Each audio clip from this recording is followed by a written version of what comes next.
السلام علیکم ورحمۃ اللہ وبرکاتہ۔ قرآن مجید کے ترجمے اور تفسیر کی ایک نئی کلاس کے ساتھ میں اپنے تمام مسلمان بھائیوں اور بہنوں کی خدمت میں حاضر ہوں۔ آج ہم لوگ پڑھنے جا رہے ہیں سورہ العادیات، والعادیات ضبحا۔ یہ سورت بھی مکی ہے اور اس سورت کا نمبر ہے 100، ٹھیک ہے۔ اس سورت میں اللہ تعالیٰ نے سب سے پہلے گھوڑے کے بارے میں ذکر فرمایا، گھوڑے کی اور گھوڑے کے اندر جو کوالٹیز ہوتی ہیں اس کی قسمیں کھائی ہیں۔ والعادیات ضبحا فالموریات قدحا، ہے نا، فاثرن به نقعا فوسطن به جمعا۔ تو 5 آیتوں میں اللہ تعالیٰ نے گھوڑے کے اندر جو کوالٹیز ہوتی ہیں اس کی قسمیں کھائی ہیں کہ وہ ہانپ ہانپ کر دوڑتا ہے، اپنے مالک کی فرما برداری اور اطاعت کرتا ہے، ٹھیک ہے۔ اس کے بعد پھر اللہ تعالیٰ نے انسان کے اندر جو 2 برائیاں ہوتی ہیں اس کا تذکرہ کیا ہے۔ ایک تو ناشکری، کہ انسان ناشکرا بہت ہوتا ہے، دوسرا اس کے اندر مال کی حرص بہت ہوتی ہے۔ تو گھوڑے کی جو کوالٹیز ہوتی ہیں اس کی قسمیں اللہ نے کھائی ہیں اور انسان کو یہ تعلیم دی کہ دیکھو گھوڑا جو ہوتا ہے نا ایک جانور ہے، اور مالک اس کو بناتا نہیں ہے، پیدا نہیں کرتا ہے، بلکہ اللہ نے گھوڑے کو بنایا ہے۔ جو وہ کھاتا ہے وہ بھی اللہ نے بنایا ہے۔ مالک تو اس کو چند روپے میں خرید کے لاتا ہے اور پھر اس پر سوار ہو جاتا ہے، اور پھر یہ گھوڑا جو ایک جانور ہے وہ اپنے مالک کی اتنی اطاعت کرتا ہے کہ اگر مالک کہے تیز دوڑنا ہے تو تیز دوڑتا ہے۔ مالک اس کے کھروں میں جو آپ کہہ سکتے ہیں کھروں کا کور لگا دے تو وہ اسے بھی پہن لیتا ہے۔ مالک کہے صبح تو صبح میں تیار، دوپہر تو دوپہر میں تیار، دشمن پر حملہ کرنا ہے تو دشمن پر حملے کے لیے تیار۔ اپنے مالک کے ساتھ وہ بے وفائی نہیں کرتا ہے، اتنا اپنے مالک کا کہنا مانتا ہے۔ مالک جو کہے اس کو پورا کرتا ہے۔ دشمن لاکھوں کی تعداد میں سامنے ہو، مالک کہے چلو سامنے، تو گھوڑا جو ہے نا دشمنوں کی صفیں چیرتا ہوا دشمنوں کی صفوں میں گھس جاتا ہے۔ اب اللہ تعالیٰ آگے بیان فرما رہا ہے، ان الانسان لربہ لکنود، کہ انسان بڑا ناشکرا ہے، اللہ کی نعمتوں کا شکر ادا ہی نہیں کرتا، اللہ تعالیٰ نے جو اس کو احکام دی ان کو فالو نہیں کرتا، اللہ کی عبادت نہیں کرتا، کفر اور شرک میں مبتلا ہو جاتا ہے۔ مال کمانے میں مال کی حرص اس کے دل میں اتنی ہے کہ صحیح غلط، جائز ناجائز، حرام حلال اس کا کوئی فرق نہیں کرتا۔ تو اللہ تعالیٰ گھوڑے کی اور گھوڑے کے اندر کی کوالٹیز کی قسمیں کھا کے انسان کو سمجھا رہا ہے کہ دیکھو تم تو انسان ہو، جانور نہیں ہو۔ جب جانور اپنے مالک کا اتنا کہنا مانتا ہے تو تمہیں تو کتنا کہنا ماننا چاہیے، سوچو ذرا، تم اتنے ناشکرے ہو، اور یہ کھلی ہوئی بات ہے۔ تو ناشکری چھوڑو، اللہ کا شکر ادا کرو۔ اللہ کی نعمتیں ہم ساری زندگی استعمال کرتے ہیں، لیکن تھوڑی چیزیں طبیعت کے خلاف ہو جائیں تو فوراً ناشکری شروع کر دیتے ہیں، ہے نا۔ مال کی حرص اتنی ہے کہ صحیح غلط کا فرق ختم کر دیتے ہیں۔ تو اللہ تعالیٰ نے انسان کو ایک سبق دیا ہے اس صورت کے اندر، اور یہ بھی ہے کہ آخرت میں یہ ساری چیزیں کلیئر ہو جائیں گی۔ مال کی حرص اور اللہ کی ناشکری، ویسے تو اللہ سب کچھ دیکھ رہا ہے، لیکن آخرت میں یہ بالکل کلیئر طریقے سے انسانوں کے سامنے اوپن ہو جائے گا۔ انسان کچھ چیز کو جھٹلا نہیں پائے گا، کسی بھی چیز کو۔ چلیے، اعوذ باللہ من الشیطان الرجیم، بسم اللہ الرحمن الرحیم، والعادیات ضبحا، قسم ہے ان گھوڑوں کی جو ہانپ ہانپ کر دوڑتے ہیں، کیونکہ گھوڑا جو ہوتا ہے نا، جنگلی گھوڑا جس پہ سوار ہو کے جہاد کیا جاتا ہے، جنگ کی جاتی ہے، دشمنوں سے مقابلہ کیا جاتا ہے۔ گھوڑا جو ہے نا جنگ میں بھی کام آتا تھا پہلے زمانے میں، آج کے زمانے میں جو ہے ہوتا ہے نا کہ ہوائی جہاز، اور جو فوجی ہوتے ہیں ان کا ہوائی جہاز الگ ہوتا ہے، تو اسی لڑاکو ومان جس کو آپ کہہ سکتے ہیں۔ تو گھوڑا جو تھا نا وہ ہوائی جہاز کا بھی کام کرتا تھا اور لڑاکو ومان کا بھی کام کرتا تھا۔ تو اللہ فرماتا ہے قسم ہے ان گھوڑوں کی جو ہانپ ہانپ کر دوڑتے ہیں، فالموریات قدحا، پھر جو چنگاریاں اڑاتے ہیں، پھر جو اپنی ٹانپوں سے چنگاریاں اڑاتے ہیں۔ جب گھوڑا پتھر پر دوڑتا ہے نا تو اس کے کھروں میں ایک کور اس کا مالک چڑھا دیتا ہے جو لوہے کا ہوتا ہے، جس سے اس کے کھر جو ہے نا وہ گھستے نہیں ہیں۔ تو جب وہ پتھر پر دوڑتا ہے تو اس سے چنگاریاں اڑتی ہیں، شرارے پھوٹتے ہیں۔ تو گھوڑا آگے ہوتا ہے، پیچھے شرارے پھوٹ رہے ہوتے ہیں۔ تو اللہ تعالیٰ کہتا ہے پھر جو چنگاریاں اڑاتے ہیں، پھر جو اپنے ٹاپوں سے چنگاریاں اڑاتے ہیں. فالمغیرات صبحا، پھر صبح کے وقت یلغار کرتے ہیں. عربوں کی ایک عادت تھی کہ وہ دشمنوں پر جو حملہ کرتے تھے وہ صبح کے وقت کرتے تھے. تو گھوڑا جو ہے نا وہ صبح ہی جاگ جاتا ہے. مالک کہتا ہے صبح، تو صبح تیار.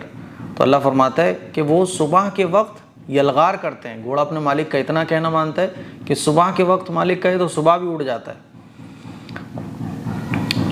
فَأَثَرْنَ بِهِ نَقْعًا، پھر اس موقع پر غبار اڑاتے ہیں. پھر اس موقع پر غبار اڑاتے ہیں. سردی ہو گرمی ہو، اتنی اسپیڈ سے گھوڑا دوڑتا ہے کہ غبار اڑ رہی ہوتی ہے. آپ نے دیکھا ہوگا کہ گھوڑے اگر ساتھ میں دوڑ رہے ہو نا، دھول مٹی ہو جاتی ہے جہاں سے قافلہ نکلتا ہے. تو اللہ فرماتا ہے پھر اس موقع پر غبار اڑاتے ہیں، دشمنوں پر حملہ کرتے ہیں. فَوَسَطْنَ بِهِ جَمْعًا، فَوَسَطْنَ بِهِ جَمْعًا، پھر اسی وقت کسی جمگھٹے کے بیچوں بیچ جا گھستے ہیں.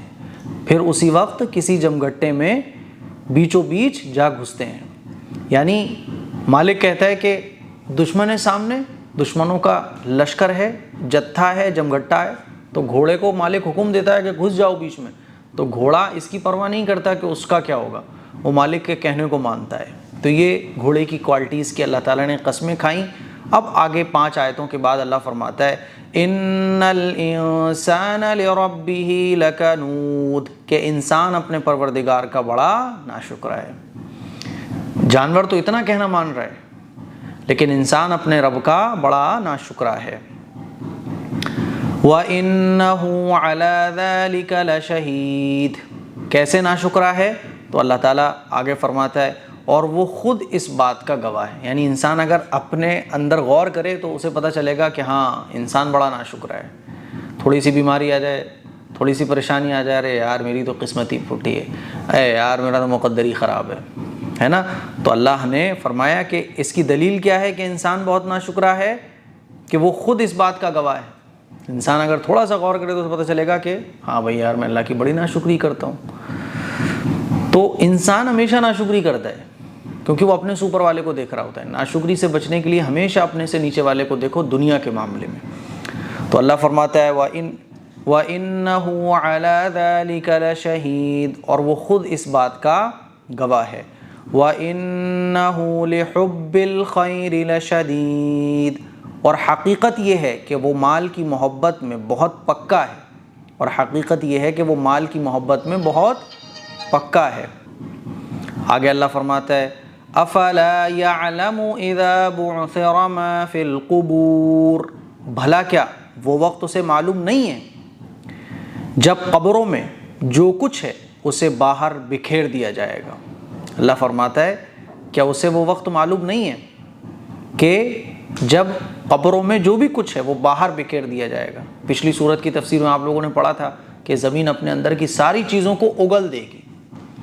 تو جب آخرت قیامت قائم ہوگی یا آخرت کا میدان سجے گا، حساب و کتاب کا سلسلہ ہوگا، تو یہ ساری چیزیں کلیئر ہو جائیں گی. انسان نے جو کچھ چھپایا ہوگا، کیونکہ مال کی محبت ہے کہ نہیں ہے یہ تو انسان جانتا ہے کہ وہ غلط کما رہا ہے صحیح کما رہا ہے نا، اس کو سب پتہ ہوتا ہے. آگے اللہ فرماتا ہے وَحُصِّلَ مَا فِي الصُّدُورِ، اور سینوں میں جو کچھ ہے اسے ظاہر کر دیا جائے گا. انسان کے سینے میں، یعنی انسان کے سینے میں تو بہت ساری چیزیں ہوتی ہیں نا جس کو وہ ظاہر کرتا بھی یا نہیں بھی کرتا ہے، لیکن آخرت میں وہ کچھ نہیں چھپا پائے گا. اور سینوں میں جو کچھ ہے اسے ظاہر کر دیا جائے گا. إِنَّ رَبَّهُمْ بِهِمْ يَوْمَئِذٍ لَخَبِيرٌ، یقیناً ان کا پروردگار اس دن ان کی جو حالت ہوگی اس سے پوری طرح باخبر ہے. آخرت میں جو انسانوں کی حالت ہوگی اللہ فرماتا ہے کہ اس سے ان کا پروردگار پوری طرح سے باخبر ہے. اسی لیے اللہ فرماتا ہے کہ آخرت کی سختی سے بچو، قبر کے عذاب سے بچو، سب چیزیں اللہ نے کلیئر کر دی ہیں. تو یہ تھا سورہ عادیات کا ترجمہ اور تفسیر. اب آئیے ورڈ بائی ورڈ ہم لوگ اس کا ترجمہ کرتے ہیں.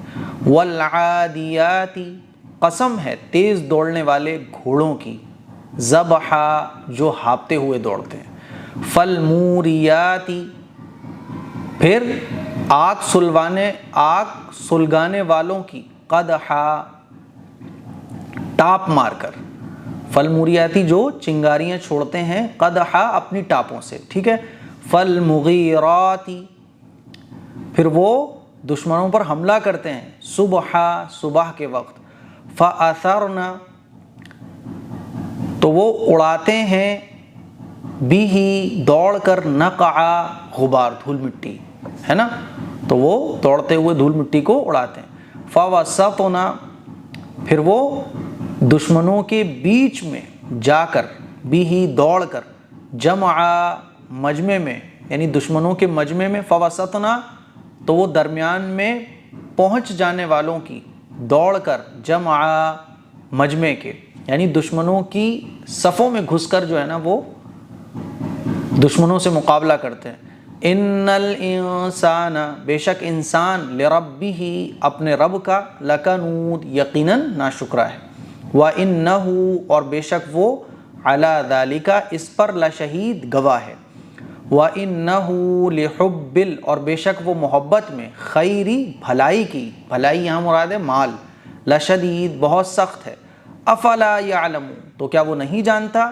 اذا بعثر جب اکھاڑے جائیں گے، جب زمین کے اندر سے نکالے جائیں گے، ما فی القبور جو مردے قبروں میں ہیں، وحصل اور ظاہر ہو جائے گا، ما فی الصدور جو سینوں میں ہے، ان ربہم بے شک ان کا رب، بہم ان کے بارے میں، یومئذ اس دن جو بھی کچھ ہوگا، لخبیر پورا خبر رکھتا ہے۔